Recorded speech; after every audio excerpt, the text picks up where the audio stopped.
أعوذ بالله من الشيطان الرجيم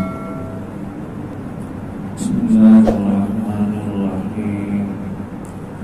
وضرب الله مثلا للذين آمنوا امرأة فرعون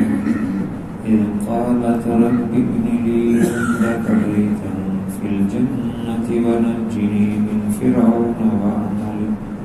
ونجني من القوم الظالمين صدق الله العظيم.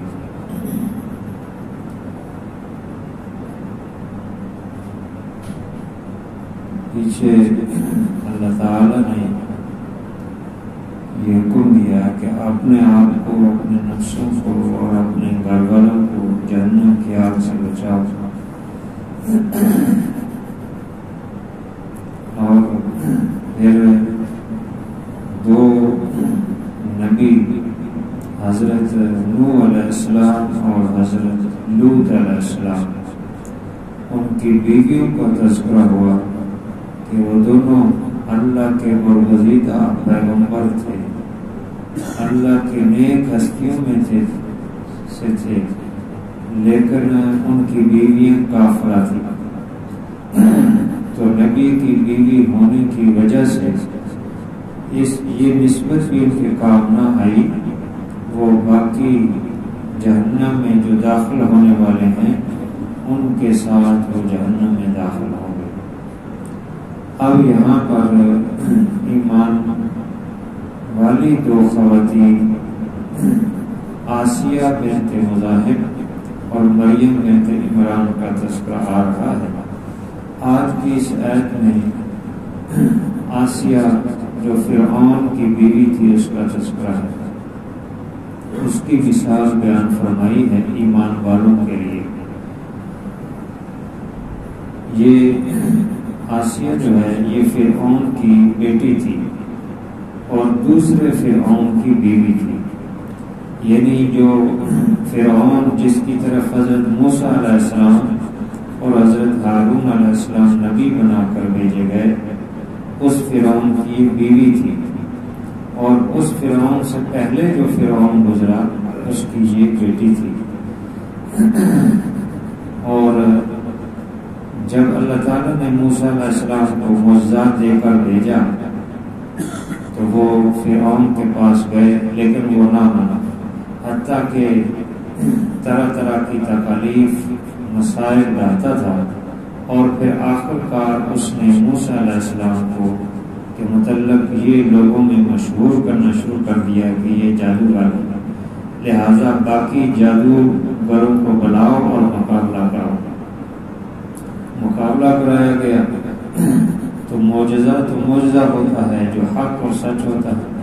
تو جادوگروں نے جب اپنے کرتب دکھائے اور موسیٰ علیہ السلام کو جب اللہ کا حکم ہوا تو انہوں نے لاٹھی پھینکی، وہ بہت بڑا اژدہا بن گیا۔ تو یہ جو جادوگر تھے وہ دیکھ کر فوراً ایمان لے آئے، تو فرعون بڑا سٹپٹا گیا کہ میرا کام سارا پلٹ ہو گیا، حالانکہ باقی سارے دیکھنے والوں پر اثر ہو گیا تھا۔ تو اس نے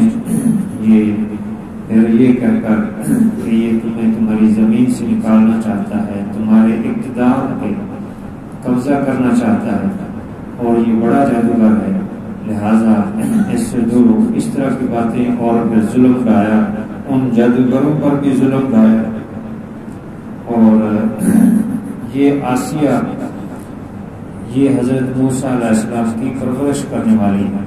کیونکہ جب ان کی والدہ نے ان کو فرعون بچوں کو قتل کر دیتا تھا تو پانی میں بہا دیا صندوق میں ڈال کر، تو فرعون کے گھر کے پاس سے جو نہر گزرتی تھی وہاں جب انہوں نے دیکھا تو کھولا تو بچہ ہے، تو فرعون کی بیوی آسیہ نے یہ کہا کہ ہم امید کرتے ہیں کہ یہ ہمارے لیے فائدہ مند ہوگا، یا او نتخذ ولدا، یا ہم اس کو بیٹا بنا لیں۔ تو فرعون کی یہی بیوی تھی جنہوں نے حضرت موسیٰ علیہ السلام کی بچپن میں پرورش کی۔ البتہ بابل کا جو بائبل کا جو مضمون ہے اس میں یہ ہے کہ فرعون کی بیٹی نے پرورش کی تھی، تو اس کی توجہ یہی ہے کہ دونوں باتیں درست ہیں۔ یہ چونکہ آسیہ ایک فرعون کی بیٹی تھی اور دوسرے فرعون کی بیوی تھی، تو تھی ایک ہی عورت یہی پرورش کرنے والی، تو وہ پہلے فرعون کے لحاظ سے بیٹی اس کو بائبل میں کہا گیا، اور قرآن پاک نے اس کو بیوی کہا ہے جو پرورش کرنے والی، واضح حکم دیا ہے، سورہ القصص میں وہ بیان کیا ہے، کیونکہ موسیٰ علیہ السلام اور یہ فرعون کا جو واقعہ ہے قرآن پاک میں 46 مرتبہ آیا ہے۔ تو اس طرح یہ آسیہ اس وقت جب فرعون نے مقابلہ کرایا جادوگروں کے ساتھ موسیٰ علیہ السلام، تو یہ آسیہ نے دیکھ کر ایمان لیا، تو اس نے بہت اس کے پاس ظلم لایا، اور جو ایک دفعہ کنگھی کرتے ہوئے جو خاندان یعنی ان کے گھر والی ان کی آسیہ اور اس کی بیٹی پر کنگھی کرتے تھے، خدمت کرتی تھی، ان کی ایک دفعہ کنگھی گر گئی، تو جو کام والی تھی اس نے کہا بسم اللہ پڑھ کر جو ہے اس کنگھی کو اٹھایا، تو اس نے کہا تو کس کا نام لے رہے؟ اس نے کہا اس رب کا جو تیرا بھی رب ہے، میرا بھی ہے، تیرے باپ کا بھی رب ہے۔ تو فرعون کی بیٹی نے اپنے باپ کو ذکر کیا، تو اس نے بہت ظلم لایا اس خاندان پہ، سارے کے سارے خاندان کو ایک مجسمہ بنا کر اس میں ڈال کر آگ میں جلا دیا، اور اسی طرح وہ ہاتھ میں کیل، پاؤں میں کیل ڈال کر پھونکتا تھا۔ قرآن پاک میں ہے وَفِرْعَوْنَ ذِي الْأَوْتَادِ، اور فرعون میخوں والا، تو میخیں وہ گاڑتا تھا اس لیے اس کو میخوں والا کہا کہ وہ ہاتھ پاؤں میں میخیں ڈالتا تھا۔ تو آسیہ کے جب ایمان کا پتہ چلا تو وہ طرح طرح کا ظلم ڈالتا رہا، اور پھر آخر اس کے ہاتھ اور پاؤں میں میخیں ڈال کر جو ہے اس کو شہید کر دیا۔ اس طرح اس نے ظلم ڈایا۔ اللہ کے نبی صلی اللہ علیہ وسلم نے فرمایا کہ اللہ تعالیٰ نے 5 خواتین کو جو ہے پورے جہان کی خواتین پر فضیلت دی ہے۔ تو ویسے مرد جو ہے وہ تو بہت عقل کے چونکہ کامل ہوتے ہیں، تو اس میں بہت زیادہ نیک لوگ ولی گزرتے ہیں۔ سارے انبیاء مرد تھے، اسی وجہ سے کسی عورت کو اللہ تعالیٰ نے نبوت نہیں دی، اور نبیوں کے بعد بھی بہت سارے مرد جو ہے اللہ کے ولی گزرے ہیں، لیکن خواتین میں بھی ولیاں ہوتی ہیں، کم ہوتی ہیں، کم جو ہے وہ شاذ و نادر۔ تو یہ اللہ کے بہت ولیاں اور فضیلت والی عورتوں میں شامل ہے حضرت آسیہ بنت مزاحم، اور دوسری جو ہے جن کا تذکرہ آگے آئے گا مریم بنت عمران، اور حضرت خدیجہ الکبریٰ رضی اللہ تعالیٰ عنہ، حضرت فاطمہ الزہرا، حضرت عائشہ خدیجہ رضی اللہ، ان عورتوں کے متعلق آپ نے فرمایا باقی ساری جہان کی عورتوں کو پر ان کو ایسے فضیلت ہے جیسے باقی کھانوں پر سرید کو فضیلت حاصل ہے۔ تو عرب کو سرید بہت ٹیسٹی اور مزیدار اور خوش ہو کر کھاتے تھے، اور فضیلت والا سمجھا جاتا تھا کھانا، اس لیے آپ صلی اللہ علیہ وسلم یہ مثال ہے۔ تو یہ آسیہ بنت مزاحم جو فرعون کی بیوی تھی، بہت ہی نیک تھی، اپنے ایمان کی کس طرح اس نے حفاظت کی کہ اتنا ظلم ان پر ہوا، اور اس قدر کے خاتون ہونے کے باوجود اپنے ایمان کی حفاظت فرمائی۔ تو فرمایا یہ جا رہا ہے ایمان والوں کو مخاطب کر کے کہ تم بھی اپنے ایمان کی حفاظت کرو، اور اپنے ایمان کو کسی بھی وقت ڈگمگائے نہ، چاہے وہ دنیا کے معاملات ہوں، دین کے معاملات ہوں، اور بعض بات کافروں کے ساتھ حادثات آتے ہیں، جنگیں وغیرہ ہوتی ہیں، مسلمان خواتین یا مرد جو ہے وہ ادھر قید میں ہو جاتے ہیں۔ جیسے پاکستان بنا تو بہت ساری خواتین ہندوؤں اور سکھوں کے ہاتھ چڑھ گئی،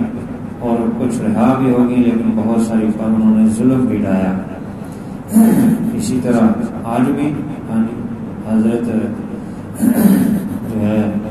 وہ قریب میں ہمارے بہت ساری خواتین جو ہے وہ ہمارے مسلمان حکمران جو ہے صرف اس وجہ سے کہ یہ پیسے اور دنیا کے اقتدار کی خاطر جو ہے خود خواتین مسلمان خواتین کو کافروں کے حوالے کر دیا،